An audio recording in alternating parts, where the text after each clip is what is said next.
Yesterday, there were all sorts of water spouts. And great video you sent a reporter at fox10tv.com. We certainly appreciate people doing that, too. Love those images that you bring into our newsroom. And things are certainly, thankfully, a lot calmer today across parts of the Mobile Bay. But spots inland, especially around Greene County, Washington County, some strong storms there. But good news is, guys, now that we're moving into the evening hours, things are going to look a lot better tonight. Good news. Yeah, let's jump right now into what we have on the radar. There are those storms across parts of Greene County, Washington County, continuing their northeastward track, producing heavy rain and lightning. The lightning tracker for Washington County and this storm just in the northwestern tip of Escambia County, Alabama, producing just under 400 lightning strikes. So the lightning intensity is dying down, but there are still some pockets of very heavy rain as all of these storms continue in a northeastward track. And we do have one new shower that has popped up just to the east of Ship Island to the south of Biloxi. Assuming it actually holds in intensity, it will be moving into parts of southern Jackson County in the next 30 minutes to an hour, and Gulf Park Estates, it would be impacting you in the next 34 minutes. But typically when the sun goes down, these storms lose their intensity big time, and they're also battling it out with this surface high pressure in the Gulf of Mexico. What this does is it creates drier, more stable air, and it makes it more difficult to see those summer afternoon storms. And as this feature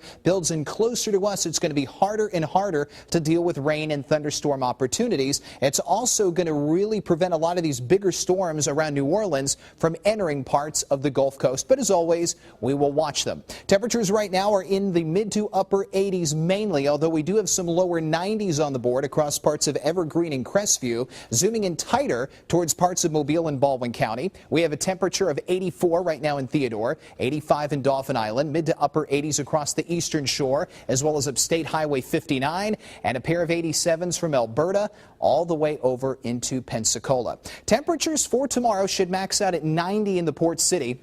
92 around Theodore and Citronelle, 88 from Daphne, all the way down to Gulf Shores, and the rain and storm chance will be at 20%. That's the equivalent of the odds being about 1 out of 5 for your individual community to see a thunderstorm. Here's how the Futurecast is going to play things up tonight and as we roll in towards tomorrow. This evening, sure, we could have a few isolated pockets of rain. You can never really rule that out, but many spots will be dry as we head in overnight tonight and into Saturday morning. As we start to kick off your Saturday, you'll notice most of the area is dry, but there will be showers and storms around Hattiesburg and points west, and that's going to be the storms west of here battling it out with that center of high pressure in the Gulf. The high should win the battle and keep most of the storms to our west even as late as 11 a.m. tomorrow, and it's going to make things very difficult to see widespread rain opportunity for your Saturday and Sunday. So lows tonight in the mid to lower 70s with just a few showers, not many. Tomorrow the high will be 90 on average. The threat of a thunderstorm 20%, and we'll have a light south wind at 5 to 10 miles per hour. As we ease on in over the next 4 days, we are expecting to see the rain chances remain low, which is good news, but we're also expecting to see them eventually pick up as we move in towards the latter half of next week. And as that happens, you'll notice the afternoon highs get a little lower, but for most days they will be in the mid to lower 90s with lows on average at about 72.